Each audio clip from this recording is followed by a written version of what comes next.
जी कैफेट, आज के लेक्चर का आगाज करते हैं। लेक्चर 58।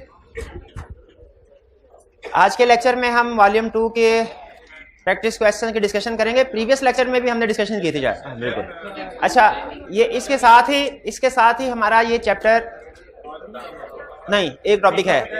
अच्छा, मुझे ये बताइए, मैं नेक्स्ट लेक्चर की प्लानिंग आपके साथ शेयर कर लूं।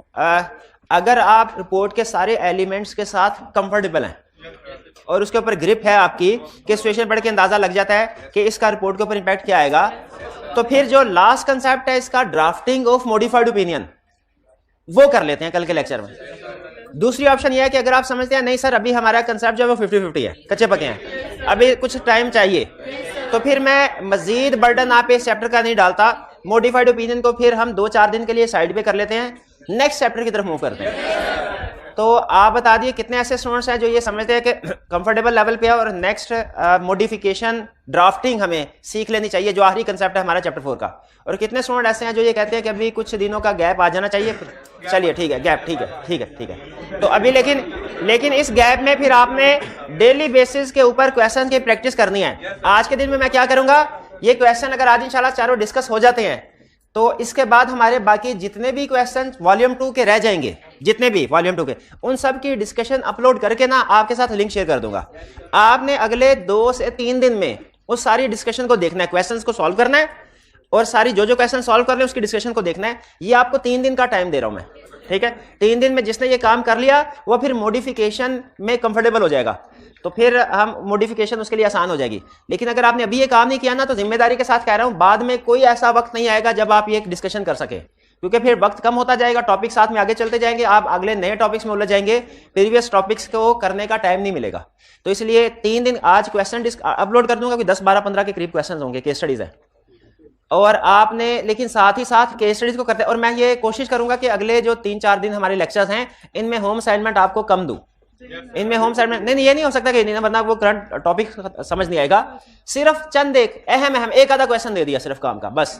असाइनमेंट हमारा जो करंट टॉपिक की असाइनमेंट होगी वो कम होगी, ताकि आप अगले 3 दिन दे रहा हूं, सिर्फ 3 दिन आप इन जो आपको होम असाइनमेंट में आपको वीडियो लेक्चर शेयर करूंगा मैं, डिस्कशन, आपने अगले 3 दिन पहले लेक्चर को क्वेश्चन को देख के उसको खुद अटेम्प्ट करना है, फिर उसके डिस्कशन के ऊपर क्लिक करना है। पहले खुद लिखना है, फिर उसके डिस्कशन के ऊपर क्लिक करना है। वरना जहन में रखिए, मैं कई दफा मेरे साथ भी ऐसे होता है कि क्वेश्चन को पढ़ के ना ऊपर से लग रहा है ये पॉइंट है, ये पॉइंट है, ये पॉइंट है, और फिर मैं कहता हूं ये तो पूरे लेक्चर में 2 पॉइंट्स है और मार्क्स उसने 8 दिए हुए। फिर लेकिन जब लिखने बैठते हैं तब पता चलता है कि उसमें मजीद चीजें क्या थे, ठीक है। तो क्वेश्चन असल में पढ़ के नहीं खुलता हमारे सामने, जब हम उसको लिख रहे होते हैं ना, उस वक्त उसकी ऊंच नीच सामने आती है कि इसमें वो चीजें क्या थी। तो हमेशा आप खुद भी एक्सपेरिमेंट करके देख लें, हमेशा एक क्वेश्चन को पढ़ें फिर उसके बाद उसी को लिखें। जब लिखते हुए आपके जहन में जरूर नई चीजें आएंगी, लाजमी होगा ये। तो सिर्फ आपने पढ़ना नहीं है, या सिर्फ ये नहीं कि डिस्कशन को सुन लेना है, नहीं, उसके साथ पहले आपने उसको लिखना है और फिर उसके बाद डिस्कशन को सुन। और ऐसे भी ना करें कि पहले सारे क्वेश्चन लिख लिए फिर उसके बाद सबकी डिस्कशन, नहीं, एक क्वेश्चन किया उसकी डिस्कशन सुनी, फिर अगला क्वेश्चन, फिर उसकी डिस्कशन, ताकि आप साथ साथ सीखते जाएं। अगला जो क्वेश्चन अटेम्प्ट कर रहे हो उसमें आपने जो सीखा है वो इंप्रूव्ड वर्जन हो आपका, ठीक है। ये 1 to 1 चलाते रहे। आज लेक्चर 59 है,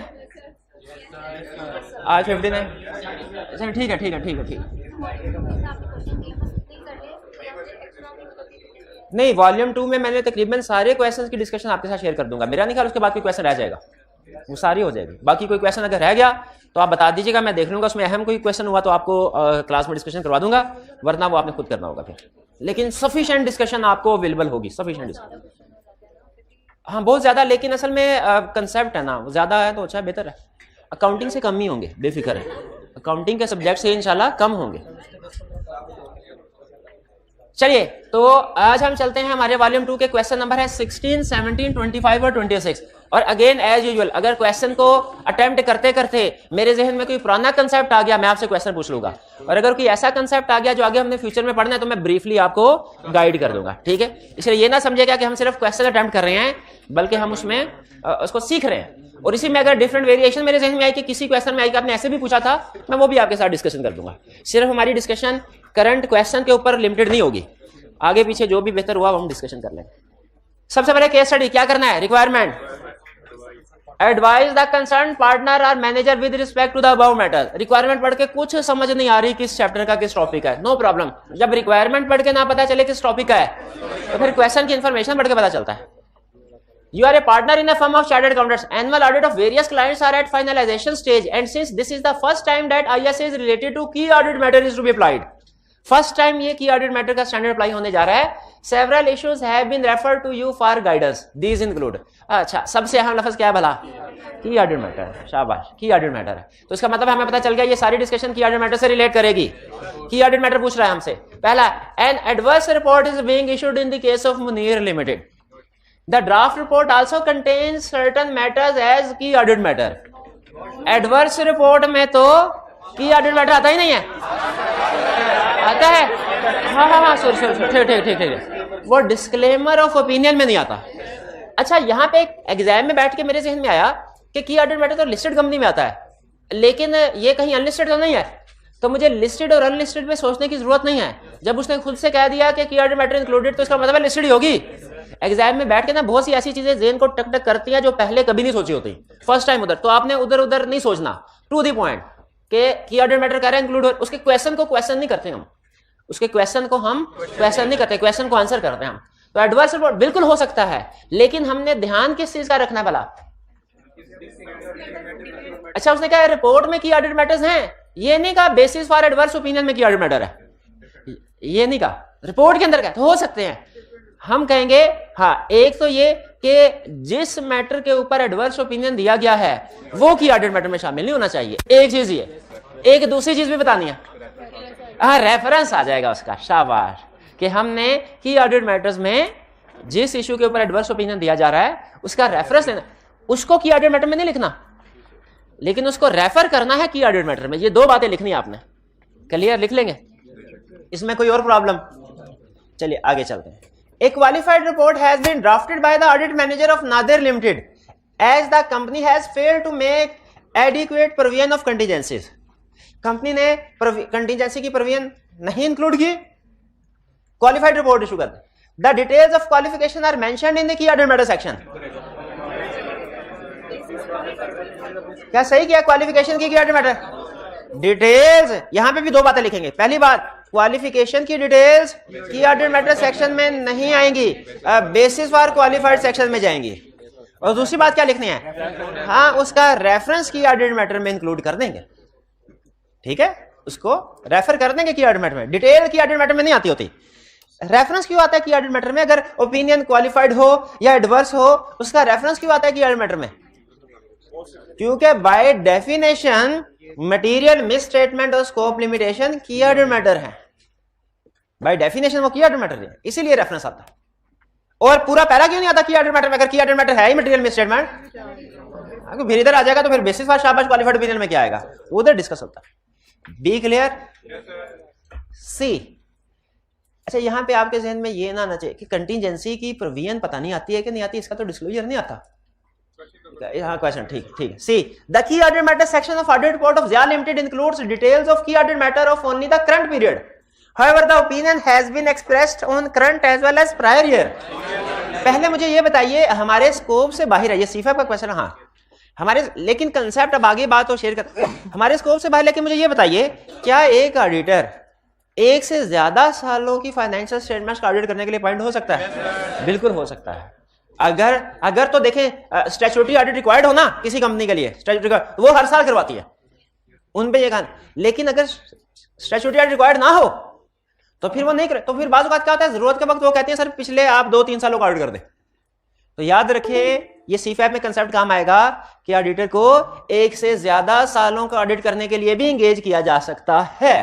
और जब वो रिपोर्ट देगा तो उसके ऊपर 2 या 3 या 4 जितने भी साल हैं उनका ओपिनियन दे सकता है। ये सीफैप का कंसेप्ट है। इसके ऊपर ज्यादा नहीं सोचना, सिर्फ ये ज़हन में रखें पॉसिबल है। कैफ की हद तक हमारा क्या है? एक रिपोर्ट, एक ऑडिट, एक रिपोर्ट, एक ओपिनियन, एक ऑडिट, एक रिपोर्ट, एक ओपिनियन, एक ऑडिट, एक रिपोर्ट, एक ऑडिटर, एक ऑडिटर, एक रिपोर्ट, एक। सीफैप पे जाएंगे, ऑडिटर भी एक से ज्यादा हो जाएंगे, ज्वाइंट ऑडिटर, ठीक है? एक ऑडिटर, एक रिपोर्ट भी एक से ज्यादा हो जाएगी। कहेगा आईएफआरएस, ये आईएफआरएस वाली भेजनी है स्टॉक एक्सचेंज को, और एक सब्सिडी होल्डिंग को भी भेजनी है। ऑडिटर भी दो मल्टीपल हो जाएंगे, रिपोर्ट भी मल्टीपल हो जाएंगी, और एक रिपोर्ट के अंदर ओपिनियन भी मल्टीपल हो जाएंगे। ओके अच्छा, कैफ में तो सारी फाइनेंशियल स्टेटमेंट्स के ऊपर एक ही ओपिनियन देते थे, जरा मुझे बताओ इनकम स्टेटमेंट के ऊपर अलग और बैलेंस शीट के ऊपर अलग ओपिनियन हो सकता है? बताओ जरा।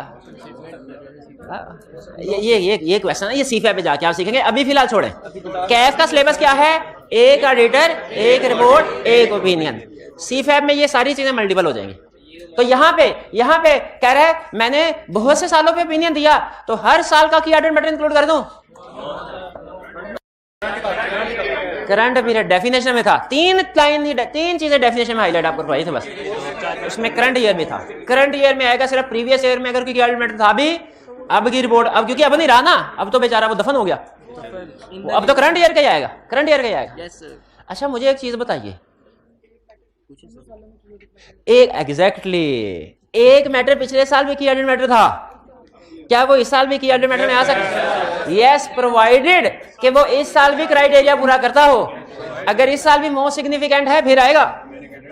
अच्छा इसी चीज के ऊपर मुझे बताइए, अब क्वेश्चन से क्वेश्चन मुझे याद आ गया, एक और रियल केस। आपने कहा एक मैटर पिछले साल की ऑडिट मैटर था, इस साल भी वो की ऑडिट मैटर में आ सकता है, प्रोवाइडेड कंडीशन में। एक मैटर के ऊपर पिछले साल हमने क्वालिफाइड ओपिनियन दिया, क्या उस मैटर के ऊपर इस साल भी क्वालिफाइड ओपिनियन देंगे? अगेन वही डिपेंड करता है, इस साल भी है। हमारा एक क्लाइंट था, उसकी फैक्ट्री में वो पेंट बनाते थे, केमिकल होता है ना, कुछ केमिकल ऐसे होते हैं वो उनको आप ओपन एयर में रखें ना, आपने साइंस लेबोरेटरी में सीखा, आग लग जाती है उनको, तो वो बड़ा, एक तो उन्होंने इंश्योरेंस करवाई होती है क्योंकि आग लगने का रिस्क होता है, और दूसरा वो बड़े ना सोफिस्टिकेटेड किस्म के एनवायरनमेंट में ऑपरेशन कर रहे होते हैं। लेकिन हुआ क्या, आग लगी, फैक्ट्री जल गई, इन्वेंट्री उनकी अच्छी खासी जल गई, बिल्डिंग जल गई। तो हमारा उनके साथ इशू ये हुआ, अब इसमें दो पॉसिबिलिटीज हैं, एक स्कोप लिमिटेशन की तरफ भी जा सकता है, एक मिस स्टेटमेंट की तरफ भी। एक्चुअली केस मिस स्टेटमेंट की तरफ गया था, लेकिन अगर आप जैसे कि मैं वैसे एक्सप्लेन कर दूं, मिस स्टेटमेंट का करूं, दोनों चले। पहले मिस स्टेटमेंट, क्लाइंट ने रिकवरेबल फ्रॉम इंश्योरेंस एक एंट्री पास की, loss debit, inventory credit and assets credit. दूसरी एंट्री पास की receivable from insurance debit, loss credit, यानी उस साल की इनकम स्टेटमेंट में लॉस कोई नहीं आया, रिसीवेबल फ्रॉम इंश्योरेंस आ गया। बताइए एज ऑडिटर आपका कोई रिस्क है? क्या रिस्क है? शाबाश, कि इंश्योरेंस कंपनी से जो रिसीवेबल है वो हो सकता है वर्चुअली सर्टन ना हो। आपको पता है अकाउंटिंग ये कहती है कि अगर लॉस या एक्सपेंसेस अगर सिर्फ प्रोबेबल है ना, आप उनको रिकॉर्ड कर लो, लेकिन अगर इनकम है वो जब तक वर्चुअली सर्टन ना हो नहीं करना। प्रोबेबल का मतलब 50% से ज्यादा चांस हो जाए, वर्चुअली सर्टन का मतलब 95% से ज्यादा। हमने कहा ये आपने रिकॉर्ड क्यों किया? उन्होंने कहा सर इंश्योरेंस करवाई हुई थी, इंश्योरेंस हमारे पास एग्रीमेंट है। हमने कहा इंश्योरेंस एग्रीमेंट में तो बड़ी क्लॉजेज होती हैं, अब वो सारी इन्वेस्टिगेशन करते हैं, इन्वेस्टिगेशन करने के बाद वो फाइनल करते हैं क्लेम। ये क्या इंश्योरेंस कंपनी वालों ने एडमिट कर लिया? आप बताइए अगर ये क्वेश्चन एग्जाम में आ जाए, आप क्या सब्सटेंटिव प्रोसीजर परफॉर्म करेंगे? ये कंफर्म करने के लिए कि जो रिसीवेबल रिकॉर्ड किया ठीक है कि नहीं, पहला इंश्योरेंस एग्रीमेंट पढ़ लेंगे, शाबाश शाबाश। दूसरा इंश्योरेंस कंपनी वालों से कंफर्म करेंगे कि बताइए क्या पॉसिबिलिटी है। तीसरा सब्सिक्वेंट इवेंट, ये इवेंट के बाद देखेंगे ये क्लेम एडमिट किया कि नहीं उन्होंने, इंश्योरेंस कंपनी वालों ने। तो हमने कहा सर जी अगर तो आप इंश्योरेंस कंपनी वालों से हमें लिखवा दें कि वो इस क्लेम को आपको पे कर देंगे, कंफर्म है पे कर देंगे, लेकिन हमारा सफिशिएंट एविडेंस होगा वो जो उन्होंने क्लेम एक्सेप्ट किया। अभी चूंकि उन्होंने क्लेम एक्सेप्ट नहीं किया हो, पता नहीं एक्सेप्ट करते हैं नहीं करते हैं, कितनी अमाउंट का करते हैं, इस पे इशू आया। क्लाइंट का ख्याल था, डायरेक्टर्स का ख्याल था नहीं क्लेम पूरा एक्सेप्ट हो जाएगा, हमारा ये ख्याल था कि अभी सर्टन नहीं है कि कितना एक्सेप्ट होगा। अब बताइए ऑडिट रिपोर्ट ऑडिटर के पॉइंट ऑफ व्यू से होती है कि क्लाइंट के पॉइंट ऑफ व्यू? क्या हम ऑडिट रिपोर्ट में मैनेजमेंट का पॉइंट ऑफ व्यू प्रेजेंट करते हैं? एक केस स्टडी में उसने प्रेजेंट किया और हमने कहा था गलत किया है, हम नहीं करते हैं, हम ऑडिट। तो हमने ओपिनियन कौन सा दिया? Qualified opinion, qualified. अब मजे की बात सुने, अगले साल आए जब स्टिल इंश्योरेंस रिसीवेबल रिकॉर्ड हुआ था, अभी भी क्लेम सेटलमेंट नहीं हुई। बताइए अभी एक्सेप्टेंस स्टेज थी, अभी ऑडिट पूरा नहीं हुआ, एक्सेप्टेंस स्टेज में हमें पता चल गया। इस साल भी बताइए क्वालिफाइड ओपिनियन होगा कि नहीं होगा? हालांकि उसी चीज के ऊपर पिछले साल भी क्वालिफाई कर चुके हैं, लेकिन अगर वो अभी भी अनरिजॉल्व्ड है तो इस साल फिर ओपिनियन क्वालिफाइड होगा। हमने कहा अब स्टैंडर्ड एक और बात कहते हैं, वो जो बार बार कहते हैं दो चाबी घोरने से डिस्कस करो। स्टैंडर्ड ये कहते हैं पहली चीज, जब कभी आपको पता चले ना कि आपका ओपिनियन क्वालिफाइड या एडवर्स या डिस्क्लेमर हो सकता है, या जब कभी आपको पता चले रिपोर्ट में कोई भी अदर पैराग्राफ भी आ सकता है, ऑडिटर को चाहिए कि वो फौरी तौर पे क्लाइंट को बता दे सर ये मॉडिफिकेशन एक्सपेक्टेड है, ये मॉडिफिकेशन इन रिपोर्ट एक्सपेक्टेड, ताकि क्लाइंट ने कोई करेक्टिव एक्शन लेने फौरी तौर पे ले ले। वो कहता है डॉक्टर की तरह काम ना करना कि जब तक मरीज मरता नहीं है ना यही तसल्ली देते रहते हैं बच जाएगा बच जाएगा। तो आपने ये नहीं करना कि क्लाइंट को ये हिम्मत करे सर अनमोडिफाइड रिपोर्ट, इंशाल्लाह अनमोडिफाइड रिपोर्ट, हिम्मत करे सर अनमोडिफाइड, एंड पे एकदम एडवर्स ओपिनियन के साथ रिपोर्ट सामने करते हैं। वो कहेगा भाई मेरे को पहले बताते, मैं मिस स्टेटमेंट थी करेक्ट करवा लेता। डायरेक्टर्स कहेंगे मैनेजमेंट नहीं बात मानती थी, हमारे पास आते हैं हम उनके डंडे के जोर पे करवाते हैं, हम किस लिए बैठे हैं, इसलिए बैठे हैं। तो जब कभी जनरल रूल क्या है, जब कभी ओपिनियन मॉडिफाइड होने लगेगा ना या रिपोर्ट में कोई भी मॉडिफिकेशन आने लगेगी, हमने as soon as possible management को भी कम्युनिकेट कर देना है और दोष आप भी करना। मैनेजमेंट ना माने तो दोष आप भी करना, ताकि एंड पे झगड़ा ना हो, पहले डिस्कशन हो जाए, ये इशू रिजॉल्व हो जाए। ठीक है, तो हमने अच्छा वो स्टैंडर्ड बल्कि एक हाथ मजीद आगे जाता है, कहता है अगर आपने एंगेजमेंट को भी एक्सेप्ट नहीं किया ना, आपको एक्सेप्टेंस स्टेज पे लग रहा है कि मॉडिफाइड ओपिनियन जाएगा। जैसे इस केस में अगले साल, आपको पता है हर साल का ऑडिट लादा एक्सेप्ट होता है, हर साल की ऑडिटर की अपॉइंटमेंट लादा होती है। तो अगले साल की एक्सेप्टेंस से पहले हमें पता चल गया था कि अभी भी वो अमाउंट अपियर हो रही है जिसकी वजह से पिछले साल ओपिनियन मॉडिफाई किया था। तो हमने एंगेजमेंट लेटर में ये चीज इंक्लूड की कि we expect to express qualified opinion in this audit to if appropriate adjustments are not made in financial statements, ये लिख दिया। अब आप हैरान होंगे कि अभी तो ऑडिट शुरू ही नहीं किया, पता कैसे चल गया? प्रायर ईयर एक्सपीरियंस है, याद आप पूछते थे सर अभी ऑडिट शुरू ही नहीं किया, एक्सपेक्टेड रेट ऑफ डेविएशन कहां से आ गया, एक्सपेक्टेड मिस स्टेटमेंट का प्रायर पीरियड से, रिस्क असेसमेंट प्रोसीजर से आते हैं। क्लियर हुई है बात? अगर इसी तरह इस फायर में कुछ काउंटिंग रिकॉर्ड भी जल जाते, लिमिटेशन भी हो जाते। ठीक है जी, चलिए अब ये क्लियर हो गया सारा। प्रायर पीरियड से कहानी शुरू हुई थी, लेकिन बहरहाल कंसर्ट मैंने आपके साथ शेयर कर दिया। ओके, ये क्वेश्चन आगे चलें जी। नहीं, एंगेजमेंट लेटर में वैसे ही हम लिख देते हैं कि वही एक्सपेक्ट, हमें लग रहा है कि हम क्वालिफाइड ओपिनियन एक्सप्रेस करेंगे, क्योंकि फाइनेंशियल स्टेटमेंट में वो रिसीवेबल अभी भी रिकॉर्ड हुआ था। हाँ देखें, लेकिन एंगेजमेंट लेटर में लिखने का ये मतलब नहीं है कि पत्थर पे लकीर हो गया, पत्थर पे लकीर नहीं हो जाता। एंगेजमेंट लेटर का मतलब है हमने अपने चांसेस शो किया क्या हो सकता है। मैनेजमेंट अगर बाद में ठीक करते हैं, हम कहेंगे तो बहुत अच्छी बात है, हम बड़ी खुशी से आपको अनमोडिफाइड रिपोर्ट देंगे। आप ठीक है, अनमोडिफाइड रिपोर्ट ऑडिटर को भी खुशी है। ठीक, तो एंगेजमेंट लेटर में लिख देने का मतलब ये नहीं है कि कंफर्म हो गया अब यही ओपिनियन जाएगा, वो तो सिर्फ एक्सपेक्टेशन है। चलिए नेक्स्ट क्वेश्चन की तरफ चलते हैं। 17 आइडेंटिफाई एंड एक्सप्लेन। हाँ, रिपोर्ट में 3 तरह से क्वेश्चन पूछता है। पहला आपसे सिंपली पूछेगा बताओ इंपैक्ट ऑन रिपोर्ट क्या है। हमने कहना ये ओपिनियन आएगा, ये एमसीओ मैटर आएगा, ये अदर मैटर आएगा, बस इतना क्या कि एमसीओ मैटर में ये 2-3 चीजें आएंगी। ड्राफ्टिंग नहीं करते, सिर्फ इंपैक्ट ऑन रिपोर्ट बताते हैं। ज्यादातर क्वेश्चन इसके ऊपर है, इंपैक्ट ऑन रिपोर्ट बताओ। दूसरे नंबर पे क्वेश्चन क्या आ सकता है? दूसरी टाइप वो आपको कहे क्वालिफाइड ओपिनियन ड्राफ्ट करके दिखाओ, डेप्रिसिएशन है क्लाइंट ने रिकॉर्ड नहीं की, ओपिनियन ड्राफ्ट करके दिखाओ। इसमें जो स्टूडेंट सबसे बड़ी मिस्टेक करते हैं ना, एग्जामिनर कमेंट से बता रहा है, वो कह रहा है स्टूडेंट क्वालिफाइड ओपिनियन ड्राफ्ट कर देते हैं, basis for qualified opinion draft करना भूल जाते हैं।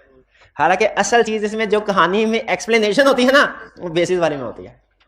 और तीसरी चीज, ये तो ड्राफ्टिंग होगी ना, पहले में इंपैक्ट ऑन रिपोर्ट पूछ लिया, सिर्फ ये बताना रिपोर्ट में क्या क्या इफेक्ट किस जगह आएगा। दूसरे में ड्राफ्टिंग पूछ, तीसरे में क्या कहता है ड्राफ्टिंग भी आई क्या, पहले पूछता था, अब थोड़ा उसने हाथ ड्राफ्टिंग के ऊपर कम कर दिया, क्योंकि उसे पता है कि जिसका रट्टा मजबूत हुआ, स्ट्रांग हुआ, वो पूरे नंबर ले जाएगा।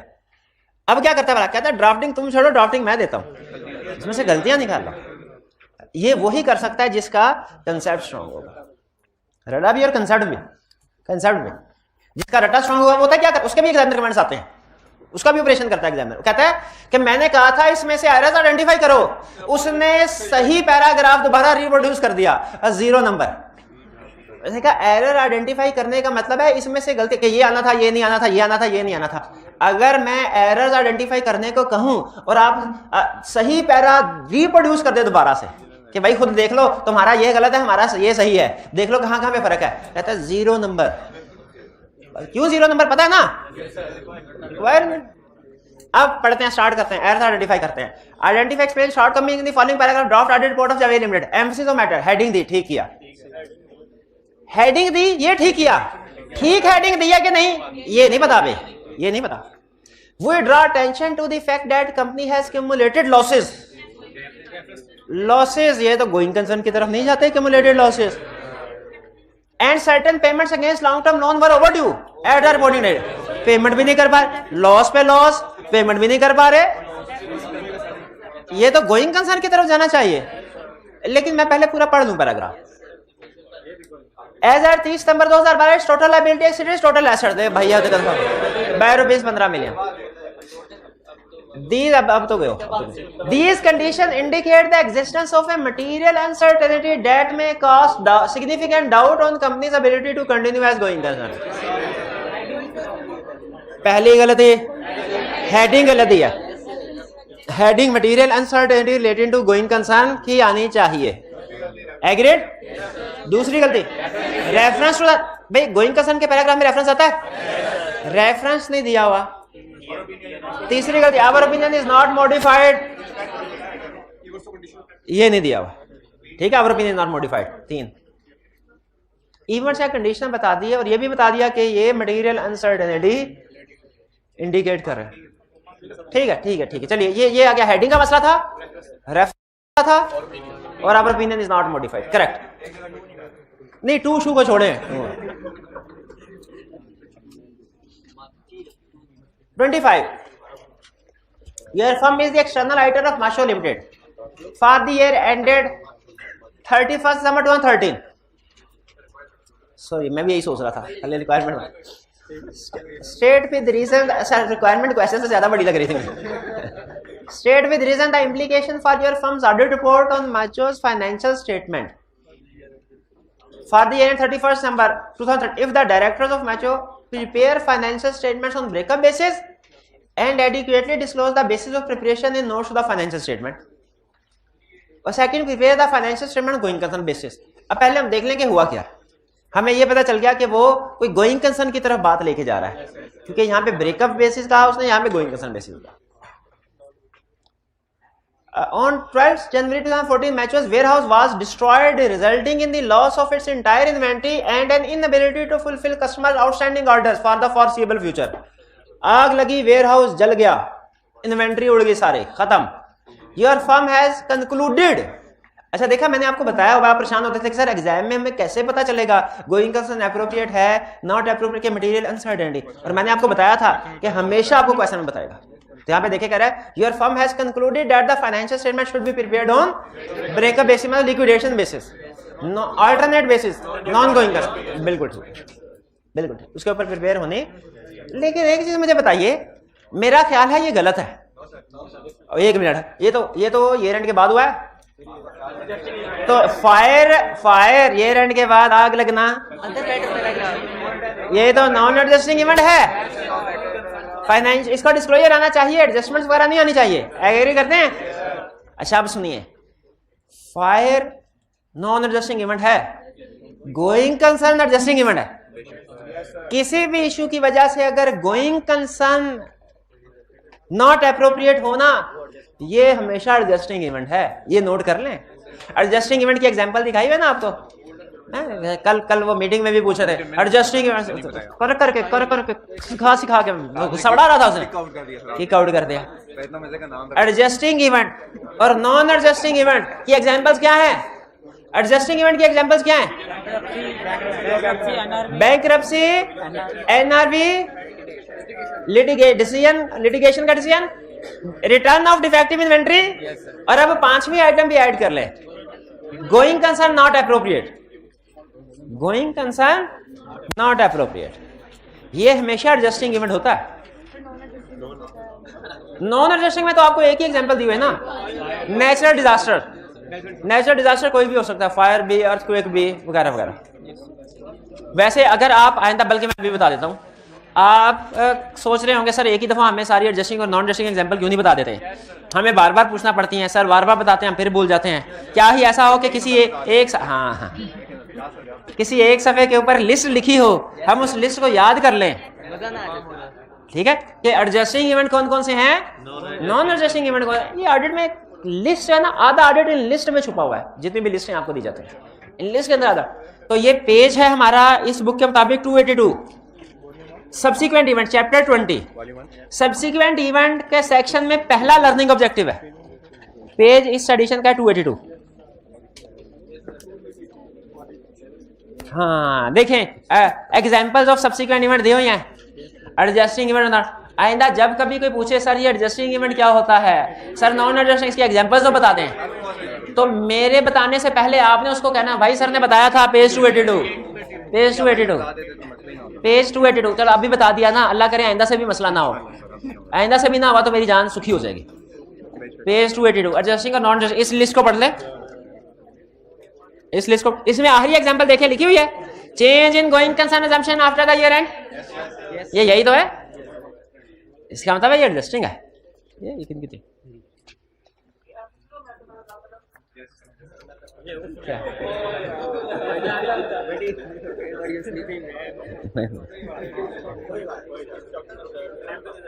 नहीं, कौन किस में एमसी मैटर आएगा?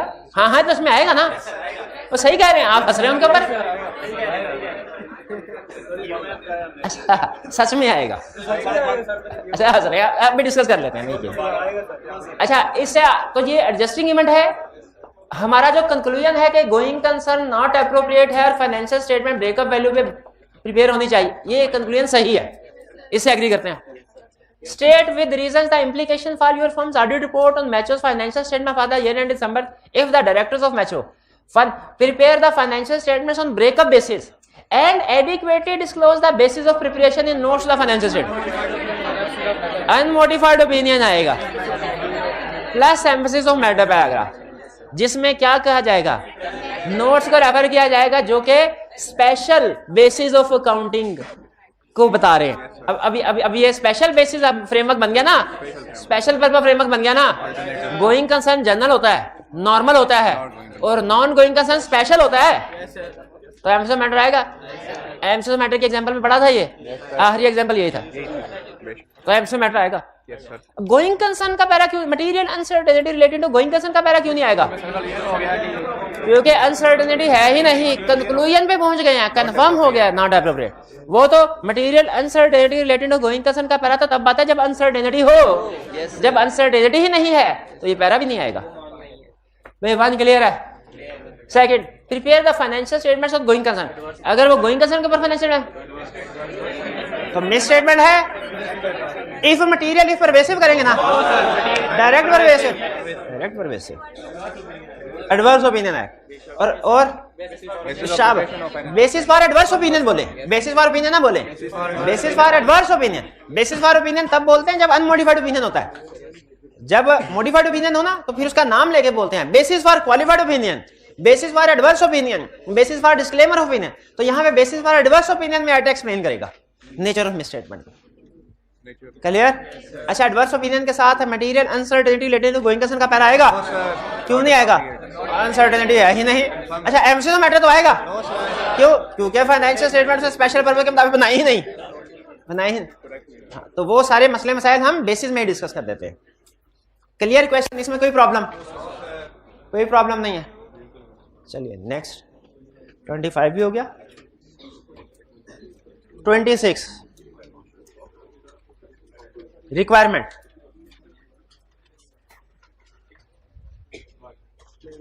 Explain what is meant by the going concern concept and why the auditor should consider whether a company is a going concern.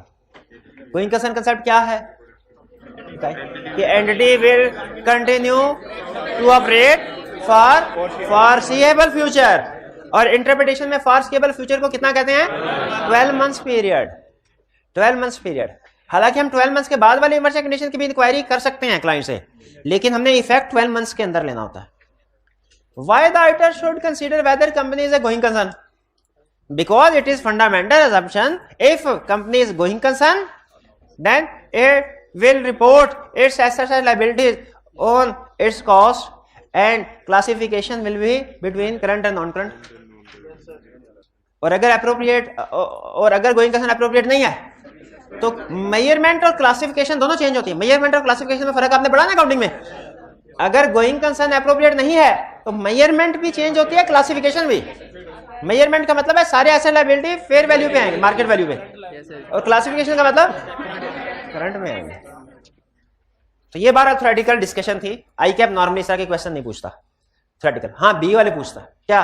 Explain the circumstances particular to study ideal which may indicate that it is not going concern. आपने इनमें से factors ढूंढने हैं जो indication कर रहे हो कि ये गोइंग कंसर्न नहीं है। इसका मतलब है जो हमने इवेंट्स या कंडीशंस पढ़े थे ना, वही इंडिकेशंस होती है ना, उनमें से उसने कुछ ना कुछ मिक्स करके यहां पे दिए होंगे और हमने बताना है कि इनमें से कौन से वाले नॉट गोइंग कंसर्न। तैयार है? चलिए वन बाय वन पढ़ते हैं और आइडेंटिफाई कर ले। You are planning the external audit of Study ID Limited, Study ID, whose principal activity is the provision of road haulage services. सड़कों को ठीक करते होंगे। यहां तक बताइए कोई गोइंग कंसर्न जो है? सड़कें खराब, उसने क्वेश्चन में कहा है सड़कें खराब है, उसने कहा है कि उसने कोई पुल बनाया था और वो गिर गया है। अगर कहा था पुल बनाया है इसने गिर गया है, फिर वो इवेंट था। अब कुछ भी नहीं बताया, अभी कह रहे हैं ऐसे तो नहीं है ना, एज्यूम। केस स्टडी में कितनी था बताया? केस स्टडी में गिवन फैक्ट्स के अंदर हमने एनालिसिस करना होता है। अभी तक कोई बने। Next, you have been provided with the following information in respect of the year ended 31 May 2007। हाँ जी बताइए, इस सेंटेंस में है कोई इवेंट या कंडीशन? नहीं है। The company made a loss for the year to 31st May 2007. This is mainly due to loss of a major customer to a company. अच्छा, नॉर्मली एक साल के लॉस से गोइंग कंसर्न नहीं होते, लेकिन अगर लॉसेस कंटिन्यूस नेचर के हों, अगर इक्विटी नेगेटिव हो जाए, एक्यूमुलेटेड लॉसेस हो जाएं, तो उस सूरत में हो सकता है। यहां पे जब लॉस की बात की ना, मैं थोड़ा शक में पड़ गया था, इसको गोइंग कंसर्न की तरफ लेके जाऊं कि ना लेके जाऊं।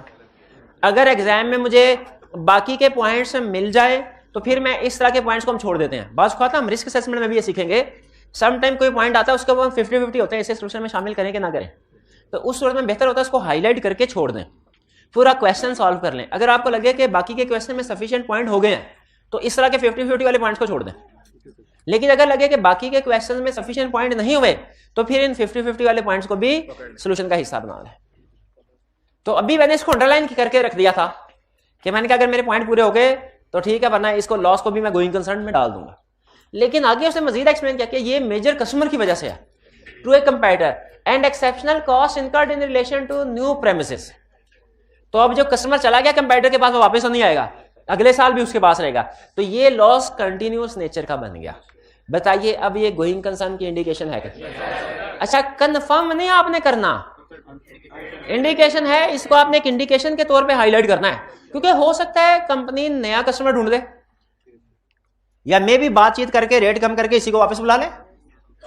तो हमने इंडिकेशन इवेंट्स या कंडीशन के तौर पे, कंक्लूजन नहीं देना कि अब कंपनी बिल्कुल डूब गई, ठीक है। इवेंट्स या कंडीशन उसने आइडेंटिफाई करने को कहा है, वही करेंगे। यहां पे आइडेंटिफाई हो गया, पहला एक हो गया, आगे चलते हैं। In previous year the company has been profitable but has recently experienced reduced margin due to high cost of fuel. High cost of fuel, ये तो आजकल की सिचुएशन आ गई, हाई कॉस्ट ऑफ फ्यूल। अब मुझे ये बताइए कि फ्यूल का रेट कितना डबल हो गया तकरीबन। अब जो कंपनीज फ्यूल के ऊपर चल रही हैं, फैक्ट्री चला रही है, उनकी कॉस्ट कितनी होगी? उनकी तो डबल हो चुकी होगी, ठीक है। कुछ हिसाब से रॉ मटेरियल भी, हालांकि सारी की सारी कॉस्ट फ्यूल बेस्ड नहीं होती। अगर फॉर एग्जांपल टोटल कॉस्ट का 30% 40% फ्यूल बेस्ड है तो वही डबल हुआ है। लेकिन सम टाइम दूसरे रॉ मटेरियल फ्यूल की जब प्राइस इंक्रीज होती है तो सिर्फ फ्यूल की नहीं होती, उससे रिलेटेड अब जो रॉ मटेरियल ट्रांसपोर्ट करके मंगवा रहे थे वो भी प्राइस बढ़ गई, तो प्राइसेस बढ़ गई। अब जिन कंपनी, इसका मतलब है कि इनका तकरीबन 50% के करीब कॉस्ट तो कंफर्म बढ़ गई होगी फ्यूल बेस्ड आजकल के हालात में। तो अगर किसी का मार्जिन ही 20% है, 25% है, उसके लिए ये गोइंग कंसर्न कंडीशन है कि नहीं, कि डाउट क्रिएट हो रही है। और लोगों की फैक्ट्रियां बंद पड़ी हुई हैं, नहीं चला रहे, ठीक है।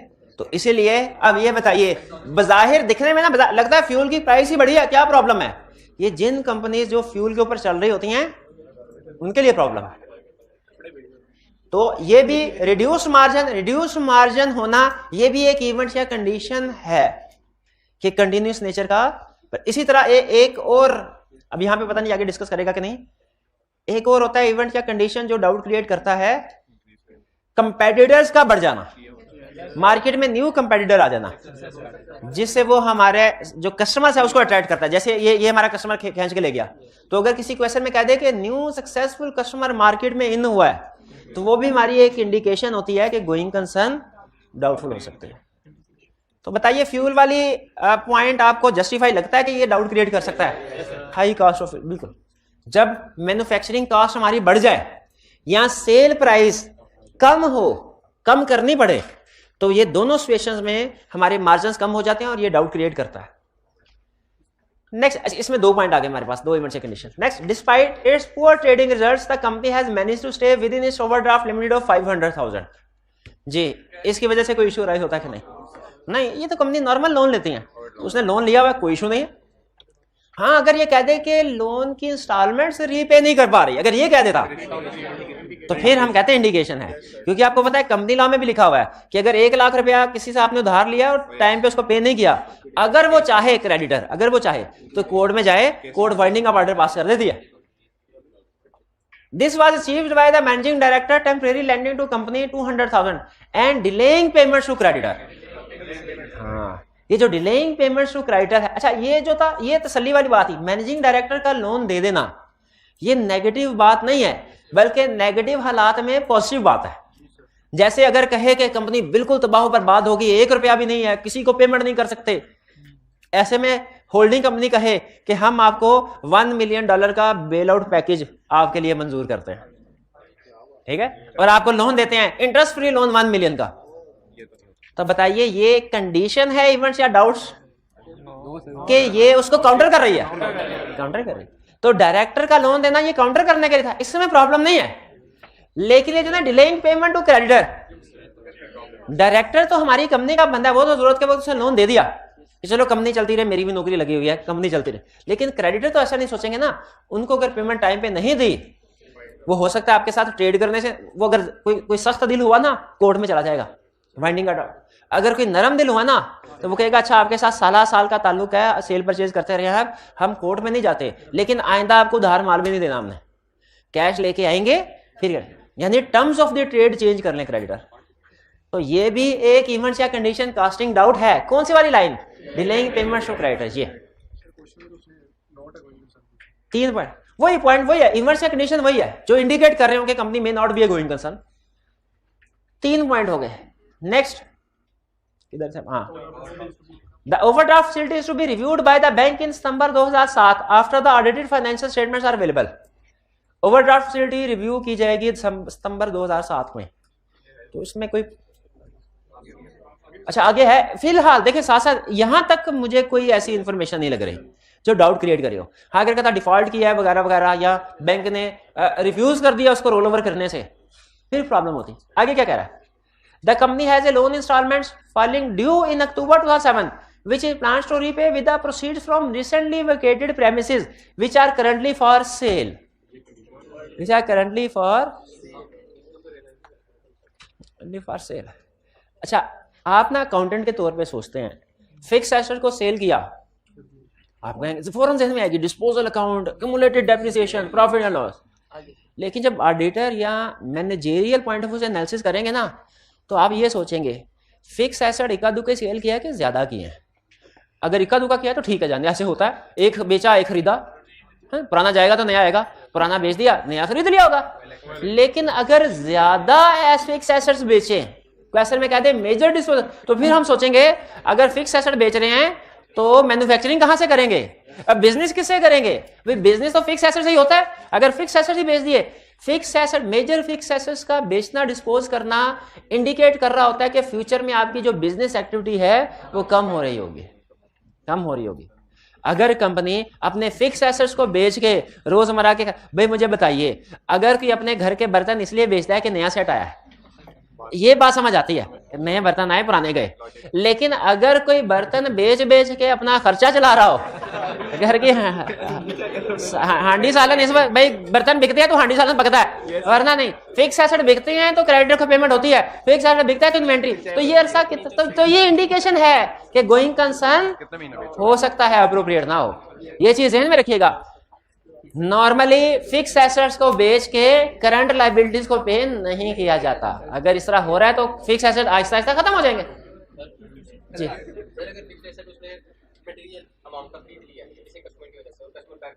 हाँ, यहाँ पे क्वेश्चन को थोड़ी देर के लिए रखते हैं। भाई का क्वेश्चन, उसने कहा सर आप मुझे बताइए कि क्या इफेक्ट होगा हमारे ऑडिट पे रिक्वायरमेंट जनरलाइज है। क्या इफेक्ट, ये नहीं उसने क्या इफेक्ट होगा रिपोर्ट पे, उनका क्या इफेक्ट होगा हमारे ऑडिट पे अगर हमने किसी कस्टमर के लिए फिक्स एसेट खरीदा हो और वो कस्टमर ही बैंकरप्ट हो जाए, वो कस्टमर ही बैंकरप्ट हो जाए, तो वो कस्टमर नहीं हुआ। समझे, हमारे साथ भी वही हुआ। अभी नहीं, सुन ले इफेक्ट क्या होगा, सुन ले, तरतीब से सुने, तरतीब से सुने। क्वेश्चन क्या है, क्वेश्चन क्या है, कस्टमर के लिए मशीनरी खरीदी और कस्टमर बैंकरप्ट हो गया, इफेक्ट ऑन ऑडिट क्या होगा? पहला इफेक्ट डेटर्स, ये एडजस्टिंग इवेंट है, एडजस्टिंग इवेंट है, डेटर्स पे प्रोविजन रिकॉर्ड करनी होगी। क्लियर? दूसरा, डेटर्स बैड डेट हुए, ये एडजस्टिंग इवेंट है, तो उसके लिए जो मशीनरी खरीदी उसकी इंपेयरमेंट भी नहीं हो गई, वो भी एडजस्टिंग इवेंट है। मशीनरी के डेटर की भी प्रोविजन रिकॉर्ड करनी पड़ेगी, बैड डेट की, मशीनरी के इंपेयरमेंट लॉस रिकॉर्ड करना पड़ेगा। मशीनरी का इंपेयरमेंट लॉस क्यों करना पड़ेगा? क्योंकि उसी के लिए मशीनरी खरीदी थी। हाँ, सेल पहले करते रहे हैं ना, पहले कुछ ना कुछ करते रहे। तो मशीनरी की इंपेयरमेंट समझ आई कि नहीं आई? मशीनरी की इंपेयरमेंट नहीं समझ आई आपको? मशीनरी किसके लिए खरीदी थी? कस्टमर बैंकरप्ट हो गया, अब उस सामान इन्वेंट्री निकाल के मैन्युफैक्चर कर करके किसको बेचेंगे? किसी को भी नहीं बेच सकते ना, किसी को नहीं बेच सकते, तो वो मशीनरी इंपेयर्ड हो गई, इंपेयर्ड हो गई। अभी पढ़ी है ना अकाउंटिंग में, हाँ इंपेयर्ड हो गई। लेकिन मुझे इससे गर्ज नहीं आपने अकाउंटिंग क्या पढ़ी, मुझे इससे गर्ज है ऑडिट प्रोसीजर क्या परफॉर्म करेंगे। डेटर बैंकरप्ट हो गया, कितनी अमाउंट से प्रोविजनिंग होनी चाहिए, कितना राइट ऑफ होना चाहिए, बैड डेट किस अमाउंट के रिकॉर्ड होने चाहिए, इसके लिए प्रोसीजर बताएं। एक मार्केट में मार्केट में डेटर के मार्केट से क्या, कौन सी मार्केट में बैठा होता है? कस्टमर बाकी बैंकरप्ट हुआ है कि नहीं, मार्केट से पूछेंगे। मार्केट वाली बात मार्केट वाला प्रोसीजर जस्टिफाई करवाना है आपने।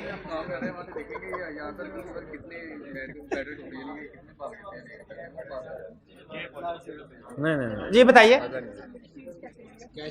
ये रेंट के बाद देखेंगे उससे कितने कलेक्शन हुई है, जितनी कलेक्शन हो गई वो तो गुड है, जो नहीं होगा। और प्रोसीजर एक, अब आप सीनियर हो रहे हैं, और प्रोसीजर बताइए।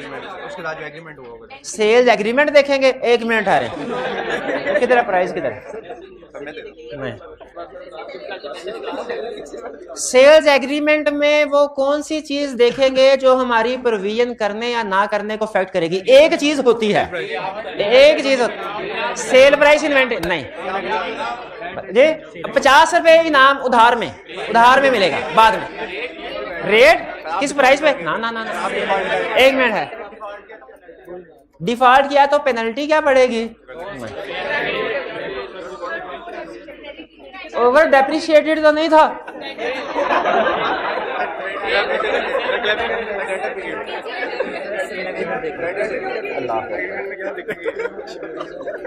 एक मिनट नहीं, एजिंग सेल एग्रीमेंट में कहां से आती है? सेल एग्रीमेंट में एजिंग होती है, खुदा का खौफ कर। 50 रुपए के लिए आप इतना गिर जाएंगे, मेरे वहम गुमान में भी नहीं था। हाँ शाबाश शाबाश, कोई सिक्योरिटी वगैरह दी गई है कि नहीं? सिक्योरिटी दी है कि नहीं? अगर डेट सिक्योर्ड है, सिक्योरिटी उधार माल देने से पहले कोई सिक्योरिटी रिक्वायरी थी, बाजू का सिक्योरिटी रिक्वायरी जाती है, बैंक गारंटी वगैरह होती है, तो उस सूरत में जितनी सिक्योरिटी की अमाउंट है उतने से प्रोविजन रिकॉर्ड नहीं होगी। ये क्लास के बाद आपने प्राइस लेना। अच्छा हाँ, लेकिन एक अभी रह गया, अभी केस पूरा नहीं हुआ। ऊपर वाले पॉइंट को छोड़ो, गोली मारो उसको। ये जो भाई ने क्वेश्चन उठाया कि एक डेटर के लिए फिक्स एसेट खरीदा और वो डेटर ही बैड डेट हो गया, तो उसका हमारे एड पे क्या इंपैक्ट होगा? एक तो मैंने बताया कि जो डेटर है इसकी प्रोविजनिंग रिकॉर्ड करनी पड़ेगी, बैड डेट हो गया, और दूसरा मशीनरी की इंपेयरमेंट। तो बताइए कैसे इंश्योर करेंगे कितना इंपेयरमेंट लॉस रिकॉर्ड होना चाहिए? इंपेयरमेंट ये पूछ, ऐसे ही नहीं रुक के इस तरफ निकल गया। ऐसे नहीं होता कि स्टूडेंट ने कोई क्वेश्चन पूछा तो मैं उस तरफ निकल जाऊं, कोई वजह है तो इसको डिस्कस कर रहा हूं। आई क्या बार बार पूछ रहा है तो डिस्कस कर रहा हूं। इंपेयरमेंट शाबाश, रिकवरेबल अमाउंट। सबसे पहले क्लाइंट से वर्किंग ना ले लें कि भाई तूने इंपेयरमेंट कैलकुलेशन किया तो दिखाओ, क्लाइंट से इंपेयरमेंट। फिर उसके बाद रिकवरेबल अमाउंट उसकी कैलकुलेट की, उसकी fair value estimate, fair value के लिए मार्केट प्राइस, रिवैल्यूअर की रिपोर्ट, वैल्यूएशन रिपोर्ट, और फिर कैलकुलेशन करके देखा कहीं कौन सी अमाउंट किससे ज्यादा तो नहीं है, कहीं value in use, value in use कहते हैं ना उसको, रिकवरेबल अमाउंट कहते हैं। अच्छा, रिकवरेबल अमाउंट बुक वैल्यू से ज्यादा तो नहीं है, वही हाँ, रिकवरेबल अमाउंट बुक वैल्यू से कम तो नहीं है, अगर कम है तो समझ गए ना। चले, अब मैं पहले काउंटिंग में ज्यादा आगे निकल गया हूँ, आगे मेरे बस की बात नहीं है, मेरी इतनी काउंटिंग में वापिस आ जाए। तो इसका मतलब है क्या, हम मुझे बताइए इस सारी डिस्कशन के बाद जिस कंक्लूजन पे पहुंचे, क्या अगर हमसे क्वेश्चन में कहे डेटर बैड डेट हो गया है, इसको प्रोसीजर बताओ इंश्योर करने के लिए कि कितनी अमाउंट की प्रीमियम रिकॉर्ड होनी चाहिए, कुछ प्रोसीजर एक दो बता सकते हैं। अगर हमसे कहे कि कोई फिक्स एसेट इंपेयर हो गया है, correct amount of impairment loss calculate हुई है कि नहीं, क्लाइंट ने जो कैलकुलेट वो सही है कि नहीं अमाउंट, इसके लिए दो तीन प्रोसीजर बताओ, बता सकते हैं। और ये आइंदा ना हमेशा, ये अच्छा पॉइंट था भाई ने बताया, सेल्स एग्रीमेंट में सिक्योरिटी की जो अमाउंट है ये जरूर लिख दीजिएगा डेटर बैड डेट होने में, कि हम उनके साथ जो सेल एग्रीमेंट है वो देखेंगे और उसमें ये डेट सिक्योर्ड था कि नहीं, ये लाइन देखेंगे। ये अच्छा प्रोसीजर था। लिक्विडेटर से भी पूछेंगे, शाबाश, ये भी वैलिड पॉइंट है, लिक्विडेटर से भी पूछेंगे। जी जी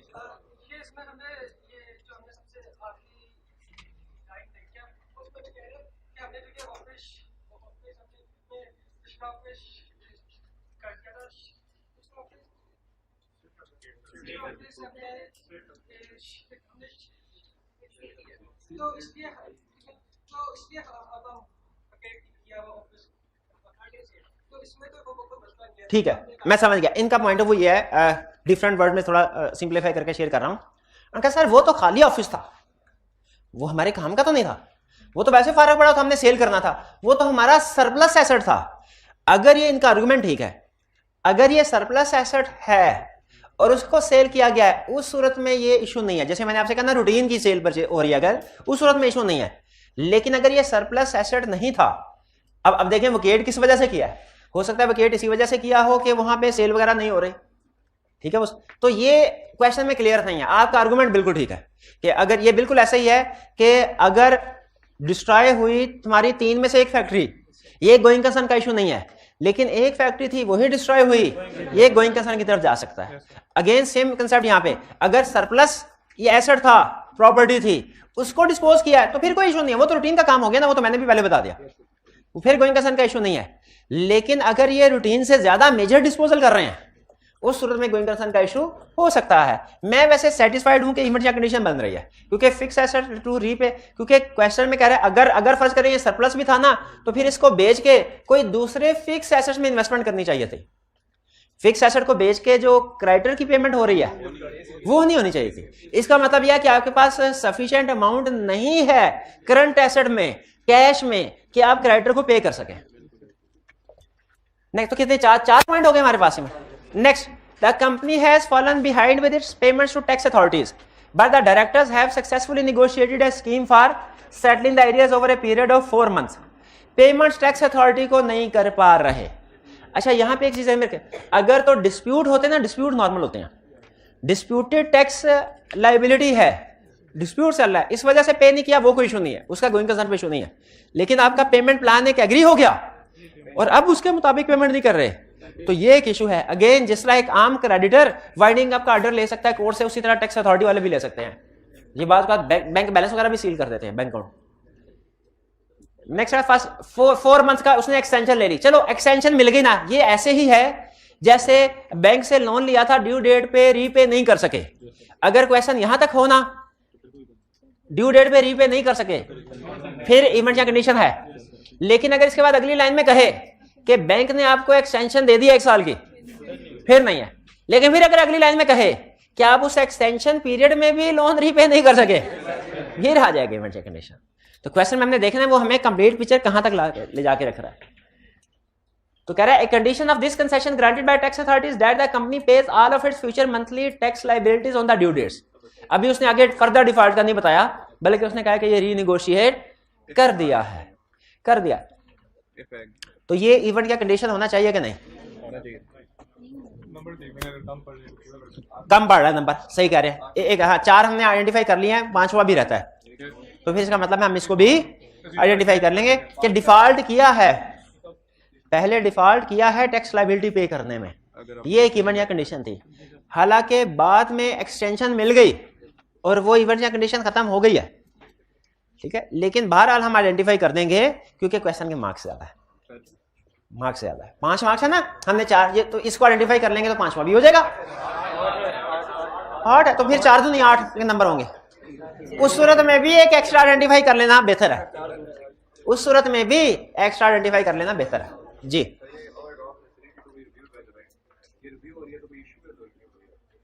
ओवरड्राफ्ट ऊपर उसने लिखा है कि overdraft facilities to be reviewed by bank in सितंबर 2007, तो वो कह रहे हैं कोई इशू है तो रिव्यू हो रही होगी, नहीं, ये हर साल रिव्यू होती है। जो ओवरड्राफ्ट होता है ना, शॉर्ट टर्म रनिंग फाइनेंस या बैंक ओवरड्राफ्ट, ये हर साल के बाद, ये नॉर्मली 1 साल के लिए बैंक अलाउ करता है। करंट लायबिलिटीज होती हैं, करंट लायबिलिटी में जो भी रनिंग फाइनेंस या ओवरड्राफ्ट होते हैं ये 1 ईयर के लिए होते हैं, 1 ईयर के बाद बैंक ने रिव्यू करने होते हैं। ओवरड्राफ्ट की लिमिट बैंक कम भी कर सकता है, हाँ जी। हाँ, अगर बैंक ओवरड्राफ्ट की लिमिट रिड्यूस कर देता है, अगर रिफ्यूज कर देना कि मैंने एक्सटेंड ही नहीं करना, वो तो पक्का गोइंग कंसर्न का इशू आ गया ना, लेकिन अगर रिड्यूस कर देता है स्टिल ये गोइंग कंसर्न का इशू है, आप इसको आइडेंटिफाई कर सकते हैं। अच्छा, अब इस क्वेश्चन से हमने सीखा क्या? इस क्वेश्चन से हमने ये सीखा कि आइंदा अगर कभी भी मजीद क्वेश्चन प्रैक्टिस करने की जरूरत नहीं, हमें पता चल गया आइंदा कभी भी किसी भी क्वेश्चन में उसने बहुत से इमर्स या कंडीशन कास्टिंग डाउट अगर बनाए हुए और हमें कहा आइडेंटिफाई कर दो, तो क्या हम आइडेंटिफाई कर सकते हैं? अच्छा, क्वेश्चन इस तरह का होगा लेकिन इमर्स या कंडीशन यही नहीं होंगे, अब वो इमर्स या कंडीशन बदल देगा, लेकिन क्या आप हैंडल कर लेंगे इस तरह के क्वेश्चन को कि जिसमें से वो इमर्स या कंडीशन पूछने को गए? ये तो नहीं कहेंगे नई इमर्स या कंडीशन आ गई है तो हमने की नहीं थी। चलिए ये हमारे चारों क्वेश्चन डिस्कस हो गए। जी जी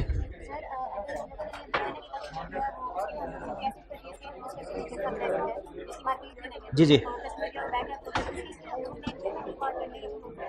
इंपेयरमेंट नहीं करेंगे।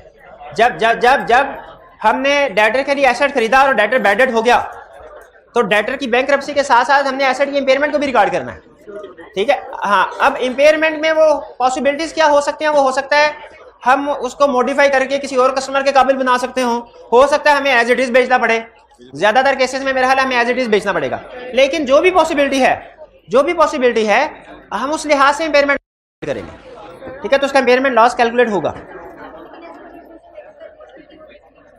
अगर एसेट स्पेशल नेचर का है तो वो फिर और किसी के लिए हो सकता है काबिल ना हो, फिर लोहे के भाव पे उसकी वैल्यू लगेगी, वो लोहे के रेट पे जितना बिक सकता हुआ उतनी वैल्यू रहने देंगे, बाकी सारा इंपेयरमेंट लॉस।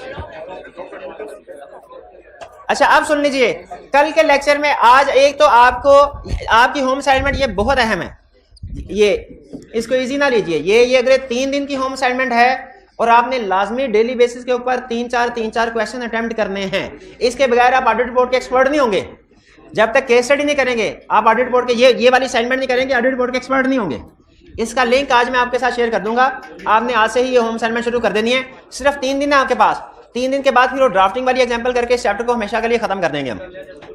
कल नया चैप्टर इंशाल्लाह शुरू होगा, चैप्टर 5, ठीक है। अब काफी हद तक जो चैप्टर समझ लीजिए, अब बाकी का ऑडिट जो है ना आपका मॉडरेट लेवल का है, ठीक है। ज्यादातर टॉपिक्स हमने कवर कर लिया, अब सिर्फ सब्सटेंटिव प्रोसीजर एक वाहिद अब जो प्रॉब्लम रह गई है ना, वो सब्सटेंटिव प्रोसीजर की रह गई है कि क्या आपके सामने किसी भी एरिया को प्रेजेंट किया जाए, उसको वेरीफाई करने के लिए आप प्रोसीजर बताने के काबिल है कि नहीं।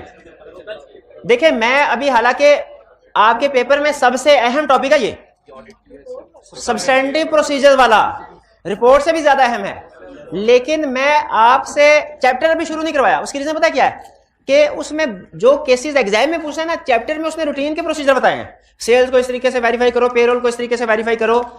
उसमें 3 एरियाज के अलावा, टोटल कोई 20 के करीब एरियाज हैं, 3 एरियाज के अलावा वो उस चैप्टर में से क्वेश्चन पूछता ही नहीं। वो सिचुएशन वो देता है जो चैप्टर में लिखी नहीं हुई। ये जब आप पढ़ेंगे ना चैप्टर को, फिर उसके बाद उसकी केस स्टडी की तरफ जाएंगे तो आप कहेंगे ये केस स्टडी में जो सिचुएशन उसने दिया है क्वेश्चन में तो ये चैप्टर में तो थी नहीं। इसीलिए वो जो सिचुएशंस है वो मैं निकाल के आपके साथ शेयर कर रहा हूँ। इंपेयरमेंट लॉस के प्रोसीजर हो सकता है उधर ना हो, स्पेसिफिक डेटर बैड डेट हो गया है, इसकी रिकवरी के प्रोसीजर उधर नहीं होंगे। तो वो जो हटके चीजें हैं ना, जो हटके एग्जाम में वो मैं आपको ऐसे केस स्टडी के डिस्कशन के दौरान पूछता रहता हूँ। जो रूटीन की चीजें ना, रिप्रोडक्शन का क्वेश्चन, वो चैप्टर 10 में पढ़ेंगे हम, वो उधर पढ़ेंगे, और वो एग्जाम में रिप्रोडक्शन का क्वेश्चन नहीं पूछ रहा, चांसेस नहीं पूछेगा। इसीलिए चैप्टर 10 अभी हमने स्टार्ट नहीं भी किया, लेकिन एग्जाम पॉइंट ऑफ व्यू से जो उसकी अहम चीजें ना वो हम डिस्कस कर रहे हैं क्लास में वक्तन फक्तन। ठीक है जी, कल होगा हमारा चैप्टर 5 इंशाल्लाह। अब ये थोड़ा रूटीन में तरतीब से चलेंगे, चैप्टर 5, 6, 7, 8, 9 वगैरह। ठीक है जी, चलिए आज का लेक्चर यहाँ पे खत्म करते हैं हम। अल्लाह हाफिज।